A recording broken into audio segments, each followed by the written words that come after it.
আমাদের সমাজের হিরো হলো বিজ্ঞানী, দার্শনিক এবং লেখকেরা, যারা সমাজকে পথ দেখান। কিন্তু আজ হিরোর সংজ্ঞাটা বদলে গেছে। আমাদের আবেগ, আমাদের পরিচয় সবকিছুই মাঠের ওই 90 মিনিটে আটকে গেছে। খেলাধুলা বিনোদন হিসেবে ঠিক আছে, সমস্যা হয় তখন যখন একটা দলের হারের জন্য নিজের জীবন পর্যন্ত দিয়ে দিতে চায়।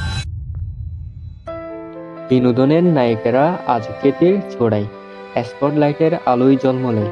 আর যারা মানব সভ্যতার টেকসই উন্নয়নের জন্য, মানুষের জীবনকে সহজ করার জন্য কাজ করতে চায়, সেই আসল হিরোরা আজ সমাজের সবচেয়ে উপেক্ষিত, এবং তারা বিনোদনের নায়কদের মতো এত স্পটলাইট পান না।